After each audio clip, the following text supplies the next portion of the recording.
All right, Brian, in part two of today's show on the Irish Breakdown podcast, brought to you by FanDuel, we are going to be talking about the ACC. And we are going to start off by talking about this from a Notre Dame lens. Before we give you Mhm. guys the full preview of what we believe the conference is going to shake out to be, we're going to talk about this from a Notre Dame perspective because the ACC, unlike the other conferences that we're going to be previewing this week, in recent years, this is a conference that Notre Dame is extremely familiar with for obvious reasons, Brian.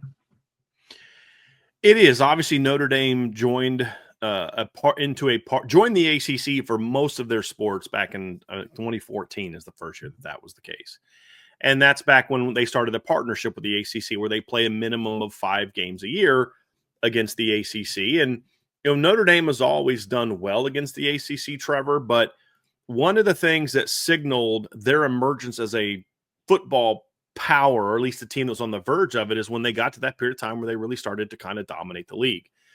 And that was especially true from, obviously 2018 and really 2017 on to the following years where they were really able to dominate. And we're going to kind of go through those years, but I think that getting back to that is important for Notre Dame in this era of a 12-team playoff because it's going to be very important for seeding. There may be some years if Notre Dame has a couple losses overall that if they dominate the ACC, it's going to help them kind of maybe get in over that second ACC team, things like that. So I think that, having success against the ACC and having as many games of the ACC does help Notre Dame. And not just from a scheduling standpoint, but you have a consistent gauge of 4 to 5 games a year where you can say, okay, we saw this team against this league and they dominated this league compared to how some other teams in the league might have dominated teams in that league. And I think that's what makes this partnership very important. Yeah, absolutely. I couldn't agree more. I mean, we're talking about a program at Notre Dame that is extremely familiar with the ACC. I mean, how familiar are we talking? Bryan and I before the show we were talking about how we wanted to get a frame of reference of data, and we started talking about 2018, going back to that year, one of Notre Dame's last undefeated regular seasons. And since 2018, Notre Dame has played in 41 ACC games since 2018. They have an overall record of 37-4. And those 4 losses are split evenly between 2 coaches. And 3 of those 4 losses are to Clemson in a lot of games that I'm sure that everybody in this chat remembers. And so Notre Dame, again, very, very familiar with the ACC, 41 total ACC matchups since dating back to 2018. Yeah. But Notre Dame has kind of had a level of dominance in those. Yeah. I mean, and it's interesting, Trev, when you first look at the league, obviously 14, they had 2 losses to the ACC. They got beat by Florida State on the road, then got beat by Louisville that year, had some success the next year, beat everybody except for Clemson, had a win that we thought at the time was going to be a big win over Georgia Tech. Turned out they weren't that good that year. They were 14th and they beat them.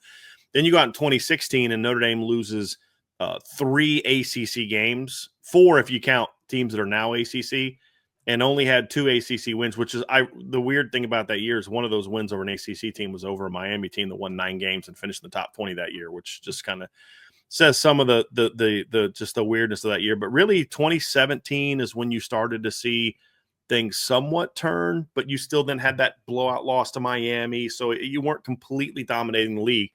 But 2018 is really when you started to see that dominance, Trevor. And since that time, you did the math. I think it was 37-4 against the ACC since 2018. And 2 of those 4 losses, I believe, it's like so up until 2023, the losses that they had were all postseason losses. You had the Cotton Bowl loss in 2018 to Clemson. You had the ACC title game loss to Clemson in 2020. The first time that Notre Dame lost to an ACC team during the season is when Louisville beat them in 2023. That snapped a very long, I think, close to 30-something game regular season win streak that went back to that Miami game in 2017. And so you go 5-1 in 2018, 5-0 in 2019, you go 9-1 in 2020, 5-0 in 21, 4-0 in 2022. And then 2023 comes and you have the loss to Clemson on the road. You have the loss to Louisville on the road. You almost get beat by Duke. And it was kind of like, okay, is the dominance over the league kind of going away? And there's some questions about that. And then 2023 happens, and I think that's when Notre Dame, or 2024 happens, and Notre Dame kind of reestablishes themselves against the ACC. And not only did they go 5-0 last year, Trev, but it was a convincing 5-0. You had a win over Louisville, which was a hard-fought game. You win by a touchdown, but you were up 2 touchdowns for a good chunk of the second half of that game. Never felt like Louisville was going to win it. Got a little bit of a payback from that game. Then you got and beat Stanford by 42. You beat Georgia Tech by 18 in a game that wasn't close in the second half. You beat Florida State by 49. You beat Virginia by 21 in a game where they scored the last 2 touchdowns of the game. And so you not only went undefeated against the league, you dominated the league again. And so when I look at that, it's like, okay, has Marcus Freeman sort of reestablished himself against the league? We're going to find out next time he plays like a Clemson, but like that's what the Miami game is. That's why this year is important, because the difference between this year and last year is I think you're going to play some more teams, and we'll find out what we think about that when we get to the conference predictions later in the show. But you're playing some teams in the ACC this year that people are expecting to be in the top portion of that league, where last year you didn't play Clemson, you didn't play Miami, you didn't play SMU, you didn't play – the only top team you played was really Louisville, and they gave you a game. And so I do think that this year is going to be very telling about whether or not Notre Dame has reestablished its dominance over that league. And it's going to start in game 1. I mean, you go on the road against Miami, who a lot of people think has a legitimate shot to play to get to the ACC title game, against Clemson. And then, of course, you're going to get – once you get into October, that's when the ACC schedule really ramps up. You don't play another ACC team until October 11th against NC State. And then the month of November is the ACC plus Navy. And your whole month of November is playing ACC games. So if you're in a situation where, let's say Notre Dame is not undefeated, they're battling for a hosting spot against, let's say, a number 1 ACC team or a number 2 ACC team, because this year the conference champions don't get that. You're now going to have a say, okay, well, Clemson beat Miami in both a 3-point win in the ACC title game, or they beat Pitt by a touchdown in the ACC title game. Notre Dame beat that team by 17 on the road, or that beat them by whatever on the road. You now have a comparable margin, or it's the opposite. Clemson beat that team by 20-something in the ACC title game, and Notre Dame beat them on a last-second field goal. So how you perform against them is going to be something that the committee can look at and say, we have this tangible evidence of how Notre Dame's going to perform against over a third of their schedule, almost half of their schedule being the ACC, and then you've got two SEC games and multiple Big Ten games. But the ACC portion of it is important because it gives the committee a gauge, but it also is going to allow Notre Dame to have some jockeying position when it comes to seeding against the ACC champ, since the top 4 ranked conferences don't get buys anymore. What if Notre Dame and Clemson are battling for that? Who's going to be the 4? Who's going to get the bye or not? Or who's going to be, seated here and get that matchup, that tough matchup, or not the tough matchup? Now you have something that you're going to be able to say, hey, look, we played 5 teams from that league and we dominated, and much more convincingly than Clemson did, or SMU, or whoever wins the league. And I think that's a very important ingredient for Notre Dame when it comes to establish himself in the playoff. That's kind of the first part of, I think, why this is important. Yeah, absolutely. I mean, Notre Dame has been considered like an honorary ACC member. I know they're not officially part of the conference, but with their agreement, their scheduling agreement, Notre Dame gets thought of highly and is thought of up there along with the Clemsons of the world. I mean, you look at what the FanDuel odds say, and we talk all the time about what Notre Dame's odds to go undefeated are. And right now they're tied for second with Clemson, and they're both at plus 420 odds to go undefeated. And so when I look at Notre Dame compared to the rest of the ACC, it's a conference that you have to maintain dominance in. But Bryan, to your point about what their schedule is this year against the ACC, it's tough. I mean, 4 of their 6 games in the ACC are on the road. I mean, they're against Miami on the road. They're at Boston College. They're at Pitt, and they're at Stanford. And so it's going to be not just, do you get them at home and do you beat the brakes off of Stanford at home and do you get Louisville Forgot at about home? Stanford. So it's literally half your schedule is the ACC this year. I completely forgot about Stanford. Yes, thank you for that, Trevor. And so if they're able to go on these road if they're able to go on this little road conquest against the ACC, not only is Marcus Freeman able to say, hey, Notre Dame is back to being a dominant power when it comes to facing the ACC, they also went and did it in tough places to play in the ACC. You're going to Pitt, a team that we both think is going to have a better year this year, a team against Boston College, another team that we think is going to have a better year this season. And then you started out against Miami down in Hard Rock. And so there's going to be prove-it games in there along the way. And then, we know what Stanford is. We previewed them last week, but that's still the last game of the year you're flying across the country. And if that can be a big issue for a bunch of Big Ten teams, it can also be an issue for Notre Dame. And so traveling across the country to finish your season in LA, it's not, I don't want to chalk it up to a give me, but that's still another barrier that you're going to have to face. Then the two teams you get at home is Syracuse and NC State. And so if Notre Dame is able to maintain dominance over the ACC this year, I think that's going to mean a little bit more too. I think it's also important. I think you're spot on, Trevor. When I look at that schedule and people talk about it's a manageable schedule. It's very manageable. Somebody said in the chat. And I get that because there's no outside of Miami, no dominant teams on there, but I do think there's some tough games in there. That I also think that your ACC slate is going to be important because of your late season. You are playing at Pitt late, and I think Pitt's going to be a good team. I was surprised how high you had Pitt because I thought I was going to be like this really outside the box thinker that's a lot higher on Pitt than other people are, and then you had them up there too. So I was a little disappointed in that, but also proud of myself for making a strong hire. So, but you're going to play Pitt on the road. I think BC has a chance to be a solid team this year. You play them on the road. You talk about playing Syracuse late in the year. And so you're going to – how you fare against the ACC is also going to prepare you for the postseason. It's the ACC games that are going to be the ones that are building you for the postseason because if you look at it and you look at Notre Dame's last 7 games, 5 of them are against the ACC, with the only exceptions being USC and Navy, and then 3 of them being on the road. It's still weird to contemplate Stanford being an ACC team. I'm still getting used to that. But to your point, that's going to be your test. And I do think it's a manageable schedule. And if Notre Dame is a playoff team this year, then it's because they were able to go against that ACC slate and thrive. Yeah, absolutely. And if they're able to put together a good season, we talked about how front-loaded Notre Dame's schedule is in terms of the difficulty of the schedule. You're on the road against Miami, then you host Texas A&M. A couple weeks later, you're on the road against Arkansas. You get Boise State at home. Then you wrap it all up with USC. And before that, you have that potential trap game against NC State. But the home stretch of what's going to be, to your point, Bryan, building you up for the playoffs, that's all going to come in the ACC. And it's going to be against some opponents that we're getting ready to preview here in a little bit that could be a little bit tougher than just what their name says on the schedule. And I think that's going to be really interesting.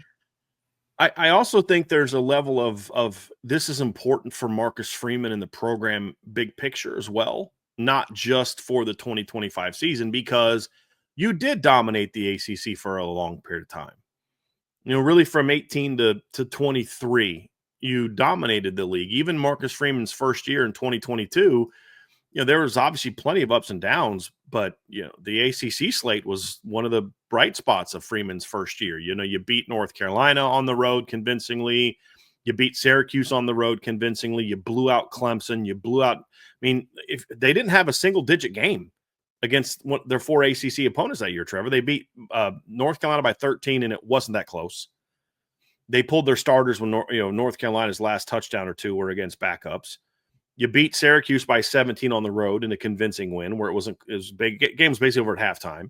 You blew out Clemson 35-14, and then you beat Boston College 44-0. And you're thinking, okay, we know that he's going to continue that dominance over the ACC. And then the next year, obviously things change. You beat NC State on the road by 21. Then you beat Duke in a very close game that you kind of caught some breaks in that game. You get blown out by Louisville. Then you beat Pitt convincingly, and then you get it was an 8-point loss, but it was an 8-point loss where it's like Clemson was the better team that day from start to finish. Notre Dame's talent is what kind of allowed them to even be in that game, but they got outplayed and outcoached for 60 minutes in that game. and then you lose that game, and then you go out and blow out Wake Forest, but you're like, who cares? Wake Forest isn't even that good. And so coming into last year and seeing the success they had against the league was important. But I don't know that I felt it was going to be as dominant because the first ACC game was a competitive game against Louisville. But then after that, obviously, they dominated and took control of the league. So I think just having that from a recruiting standpoint is important as well. You know, what are the areas that Notre Dame is trying to recruit a lot right now? Well, they're trying to recruit North Carolina. It's a pretty big deal. They're trying to get into Virginia more. They're trying to get into South Carolina more, and they're definitely in Georgia and Florida. Well, you look at their schedule in this past year, these upcoming years, and you say, okay, well, they're playing teams from North Carolina, I think, every year. I think last year, I'm trying to think. Last year was the first time. I'd have to go back. It's been a while since Notre Dame didn't play a team from North Carolina in their schedule. Either Duke, North Carolina, or NC State, or Wake. First time in a while they didn't play a team from North Carolina. Well, this year you're going to have another North Carolina team back on your schedule because you have NC State. You're trying to get into Georgia, so you're playing Georgia Tech down there in games. You're playing against them. This year you play at Miami. It's a Florida school. And then to a degree, SMU being in the ACC now, but I don't know how many Texas kids think ACC football when they, in the state of Texas, think ACC football, you know what I mean? Because of SMU. But I do think getting into that state is very important. You play a team from South Carolina, you played them in 2023. They've clearly wanted to establish themselves on the East Coast from Virginia on down and really from Maryland on down. But that's a big reason why the ACC was important. And you don't just want to be able to play those teams. You want to be able to beat and dominate those teams. Why shouldn't you go to North Carolina or NC State instead of us? Why should you not go to a team in Georgia or a team in Florida? Have you seen what we do to those teams? Right? Come be part of what we're doing, and we're bigger and badder, and we're going to take this thing to the next level. So I think those things are all important into building your program. Obviously, you want the ACC to be strong as a league, but the biggest thing is you've got the schedule, but it's the recruiting foundation, Trev. It's playing against teams from those kids' home states and then winning and dominating year after year. And so it's not just the winning part, but it's the fact that they've dominated, because prior to 2023, the vast majority of the games that they've played against the ACC were not really competitive. I mean, they were convincing win after convincing win. There's some exceptions. Pitt gave them a close game in 2018. Virginia Tech gave them a close game in 19 and 21. But for the most part, a lot of these games have been not convincing at all. They've been very dominant wins. And I think they need to keep that going. And I think doing so is good for the program in a lot of different ways. This year in particular, Trev, I wanted to ask you this. I believe that the ACC has a shot to have two teams in the playoff again this year. Maybe three. Maybe. But I think it's going to be tough. Does the ACC, because here's the thing, you want to, all these things matter, but I think here's the thing that's not in Notre Dame's control that's important. You need the ACC to overall be better, because that's the other thing that helps them. Right now, the ACC slate helps you against the ACC teams that are going to be going in the college football playoff. It gives you a schedule to build around. It gives you recruiting. All these things are positives, but for the most part, it doesn't give you a boost compared to the Big Ten or the SEC, because the ACC is not a great league right now. So I think that's one thing, is you hope that playing you will then also help the teams in the league improve, because they need NC State to be consistently better. They need Louisville to be consistently better. They need Bill Belichick to turn North Carolina around. They need Virginia Tech to get turned around. They need Brent Key to keep doing what he's doing at Georgia Tech. And they need to, Rhett Lashley's year last year at SMU to not be a fluke. And I think they need Clemson to get back to being a dominant program. Because if you can still have your success against that league, but now that league is more respected, I think that's where you can start to say, hey, we play against the ACC and we dominated, and I just watched 6 SEC teams lose to an ACC team this year. And I think that's an important part too. If the ACC can start being better, then it gives an even greater boost to Notre Dame when you talk about how they're viewed in the postseason. Yeah, I couldn't agree more. I think Notre Dame is in a spot where they need the ACC to catch up with where they're at, where Notre Dame is at as a program. What I mean by that is it's kind of you get multiple benefits on both sides. If the ACC starts to step up their game, Notre Dame can point to, hey, we beat that team and we beat that team, or you know how the transitive property always works in college football. We beat that team, who beat that team on the road, so on and so forth. But to your point about the ACC potentially having multiple playoff teams in this year, Bryan, that's going to look better for Notre Dame because one of their biggest knocks is still they're not in the conference, and that's going to be their biggest knock till the end of time. But with their relationship with the ACC, if they can say, hey, look, yes, we have a relationship with the ACC. We just set up a 12-game home-and-home series with Clemson that starts in 2027. We just played Miami and Hard Rock. Look at what they did last year, and look what they could potentially do in 25 and 26 and beyond if Mario Cristobal can keep up the recruiting efforts and bringing in some of these players. And then if they can say, hey, look, we're not just playing every single year Wake Forest and Virginia and Stanford and Virginia. It's, hey, we're playing Georgia Tech. We're playing Louisville. We're playing Miami. We have this home-and-home schedule with Clemson. I think that's going to do well for Notre Dame, and it's going to do well for the ACC opponents because that's going to be playing Notre Dame and or Clemson right now is going to give them their best look at what a playoff-level opponent is going to look like, in my opinion. Yes. I think the Clemson schedule is huge. Huge. As long as Clemson can maintain being really good. I mean, you look at the 2026 slate, Trev, for example, look, Notre Dame needs Florida State to get back to being Florida State. That's good for the ACC, which is good for Notre Dame. And then if you play Florida State at Florida State next year, if you beat them and they're 10-2, that's huge for your resume. Because the better the teams are that Notre Dame beats, the more margin for error Notre Dame has with their own win-loss record when it comes to the postseason. Alabama, Ole Miss, and South Carolina, all three of them are in if they're 10-2 last year. In. There was a 10-2 ACC team last year that blew out an SEC team on the road, didn't get in the college football playoff in Miami. Why? Because their schedule was perceived to be soft because they didn't play Clemson. And, I think Miami, I think Miami got screwed, to be completely honest with you, when you look at their overall resume. They had a bigger beef than Alabama and South Carolina and Ole Miss, especially Ole Miss and Alabama, who had some terrible losses on their schedule. Like, what were the quote unquote bad losses that Miami had? They lost a 10-win Syracuse team and a Georgia Tech team who went to a bowl game at 7-5 and almost beat Georgia, the SEC champs. Needed like 9 overtimes on their home field to beat Georgia Tech. Yep. And so but why? Because the overall perception of the league is it's down. Your champion got dominated by Georgia and lost at home to South Carolina. That's who, your runner-up team played a top 4 Big 12 team at home and got beat. There was rightfully no respect for the Big 12 last year, or ACC last year. Nobody cares that Miami beat an average Florida team. Nobody cares that Louisville dominated a terrible Kentucky team. Now, you and I would say, well, hold on a second. That terrible Kentucky team almost beat Georgia and beat Ole Miss on the road, and Louisville destroyed them. Don't care. ACC sucks. That's the response you get.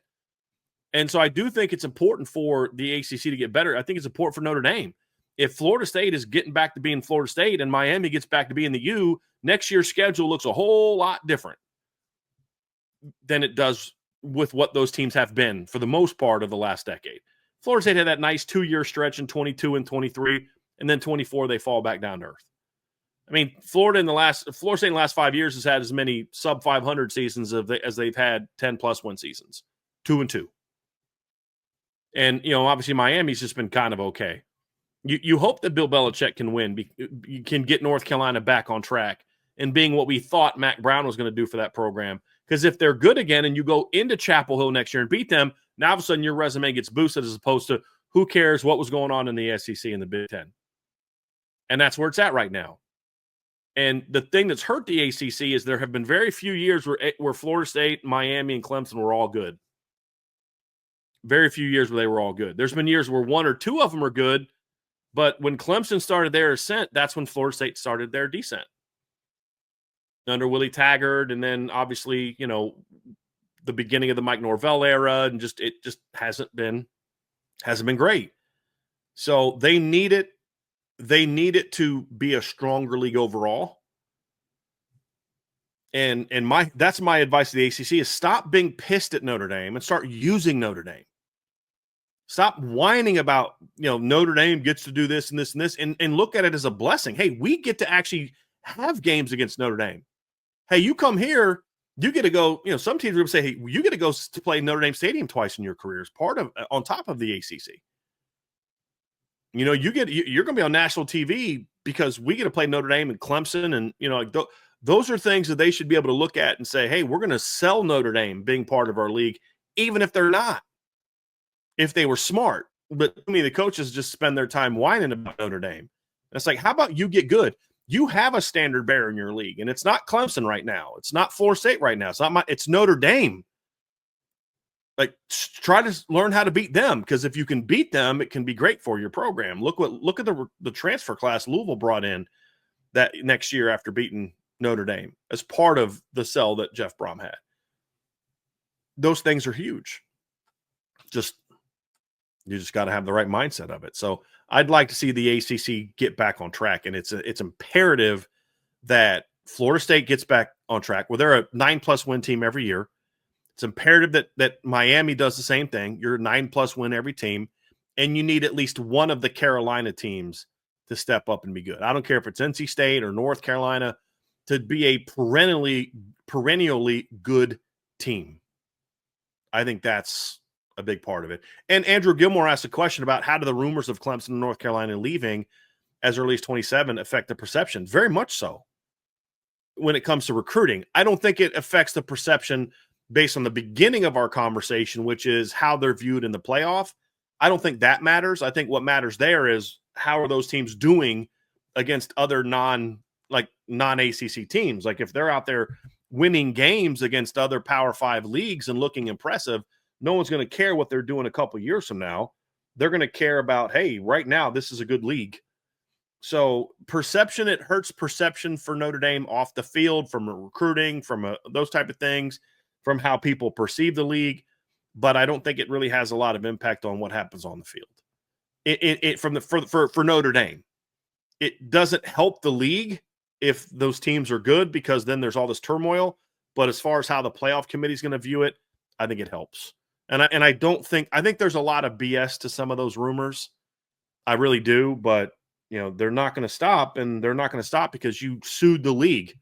So of course people are going to think that, you're trying to get out still, but I don't think it impacts if, like, let's say next year Florida State and Miami are both very good, North Carolina's very good, and Notre Dame beats all three of them. It's going to still look very good on Notre Dame's resume.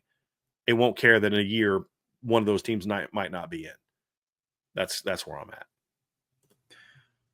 Well, that's going to do it for part 2 of today's show. You guys know what it is. Be sure to hit that like button. We got 403 people watching us live today, so make sure that you guys hit that like button at some point throughout the show. Make sure you have that notification bell hit. Make sure you subscribe to the channel. But as always, the best way to support what we do here is subscribe to the premium message boards at boards.irishbreakdown.com.